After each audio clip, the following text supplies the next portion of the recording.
Hey guys, I hope all is well. In today's episode, we're going to be talking about Drake. But before we begin, I just wanted to remind you guys to subscribe to my second channel, Truth Network. We already started to drop new content over there, and just recently I dropped a new episode on the sad story of Lil Tay. So if you haven't already and don't want to miss any new content, make sure you head over to the second channel and subscribe now. Thank you all. Now let's get right into it. Drake is currently one of the biggest artists in the world, at least definitely the biggest hip-hop artist to ever live. His music career has outlasted any other rapper in the industry before and after him. If there was a throne for a king of hip-hop, Drake would most definitely be sitting on it. While you may think it was all talent that got Drake to the top, the truth of the matter is talent is only a small part of it. Making it to the level Drake is at in the music business requires a lot more than just talent. If you have watched my channel for a while now, then you should know the industry is ran by occultists. And how do we know this? Because these artists reveal this themselves. Through the artist's music, they themselves reveal what they truly are, nothing but Masonic puppets. Drake is no different, as he wouldn't be able to make it to the heights he's reached without taking the oath. When it comes to Drake, we can spot his alliance many times over. Drake, like many great artists before him, is an occultist. He himself shows evidence of this being true. Just like the rest of the Masonic puppets, we can spot Drake doing the Masonic all-seeing eye gesture.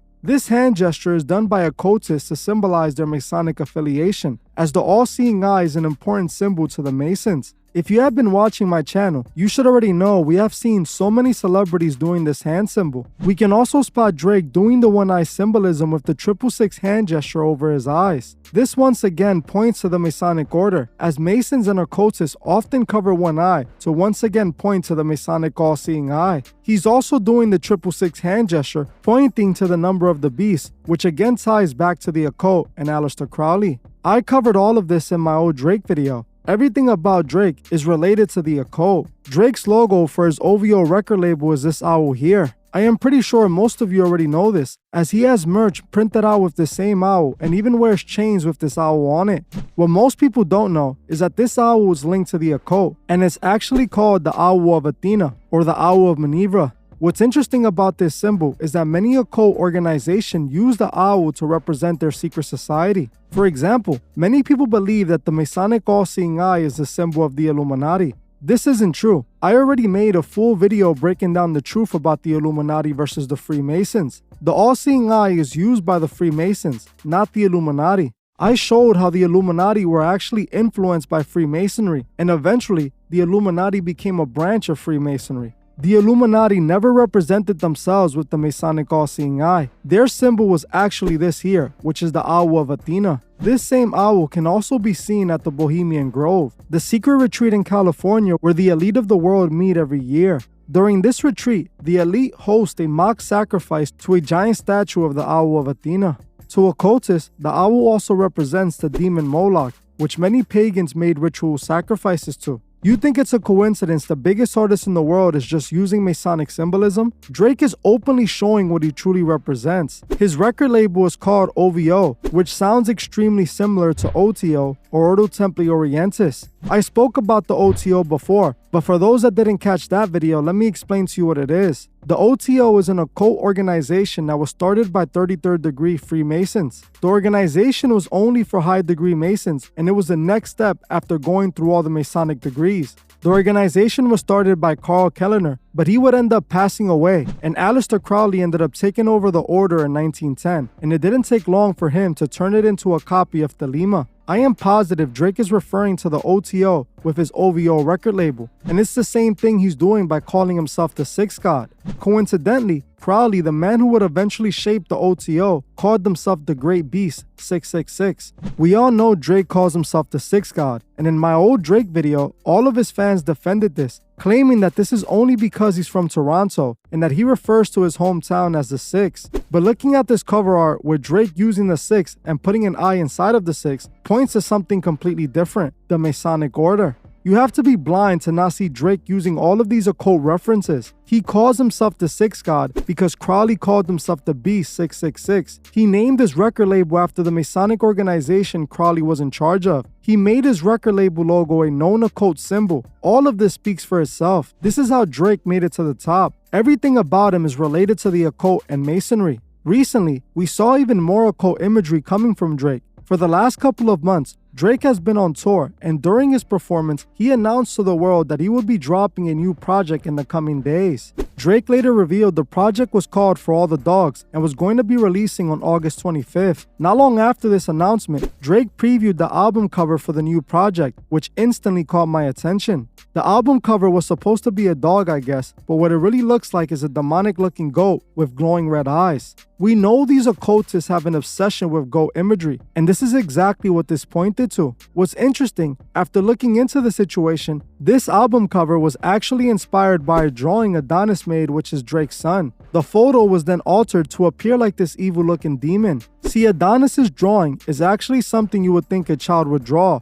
but then Drake took his son's innocent picture of a dog and turned it into this demon-looking creature. His son gave the dog blue eyes, and Drake turned the eyes red and made it look demonic. This is what these artists represent. This is who they all serve. Drake Tour has also shown us some interesting imagery as well. But what really caught my attention was what happened to Drake's father during the tour. Last month, while Drake was on tour, Drake's dad, Dennis Graham, made a police report after he received a very interesting call. According to the reports, for approximately 15 minutes, Drake's father was called and texted by a mysterious caller who told Dennis he knew he was Drake's father. More importantly, he was talking to Drake's father about Drake and the Freemasons. No more information was revealed about the situation, but this to me was all extremely interesting. First question that came to my mind was, how did this man get Drake's father's number? He must be connected in the industry. There is literally no other way to get Drake's father's number, unless you're his family member or a friend of his, which at that point, the person calling wouldn't have been a mystery. Second, what did this mystery caller say to Drake's father about Drake and Freemasonry that made him call the police? Was he making threats to Drake's father, or was he threatening to expose Drake's connection to Masonry?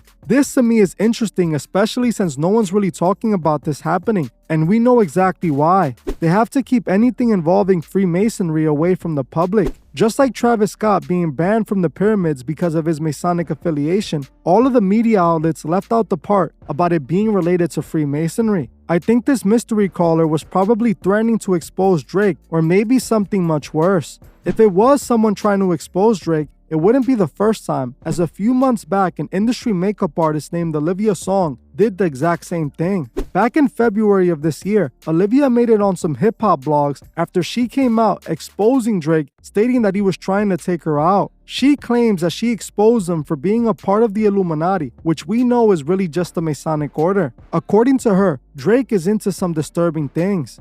American dream is working hard, creating a family and building from ground up and giving back and spreading light and love. It is not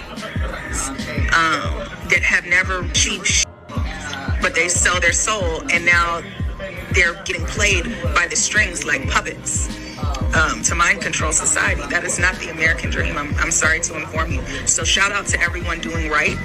And if you have a problem with me exposing your fades that could not beat me in a test of intelligence, I mean, hey, that's your business, not mine. And nobody is gonna check me because everybody and their mama know my mouth is too smart and it's too quick and my mind is too sharp. And I will flip the script on you quick. I'm a tax-paying, hard-working citizen with accolades. They're not. They're fuckers. I'm not dealing with a certified lover boy. I'm dealing with a certified narcissist, sociopathic, murderous, cycle.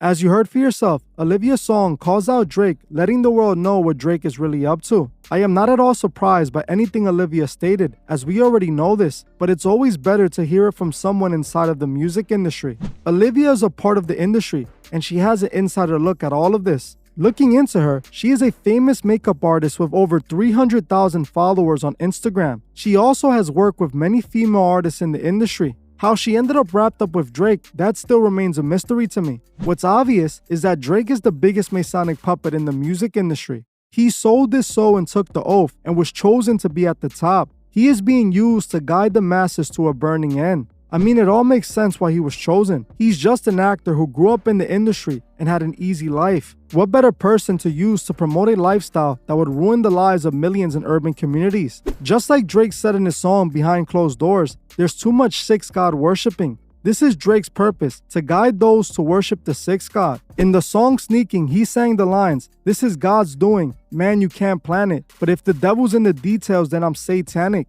Openly calling himself satanic because he knows the occult is what got him to the top. He admitted the devil's in the details. In his song When to Say When, Drake also makes it clear who his praying hands are for. In the song he raps, "Sixth God, praying hands like I'm a religious man, but I'm just a sicker man, a wicked man. Look, we can argue back and forth, but who's the richer man? Isn't that what matters in this world that we living in?" Openly, Drake admits that his prayer hands have nothing to do with God and proceeds to call himself a wicked man. Who do you think Drake is praying to when he does this? This is why he has the whole world at his feet, because this is what Lucifer offers those he needs on his side. God made Drake talented and influential, but he made him that way to serve him through his music. Drake has so much influence because of his talent, but the devil got to him and offered him the world just like he did to Jesus. Drake could not resist the world like Jesus was able to. Now, he's being used to misguide the masses. We must remember that these artists are trying to lead us away from God. It's the reason you see all the satanic imagery everywhere when it comes to Drake. Like I always say, we must remember that every day we wake up, our souls are at stake. And we also must remember to help those who can't see the truth find the truth. That's it for this video. Thank you all for watching, and I'll see you guys in the next one.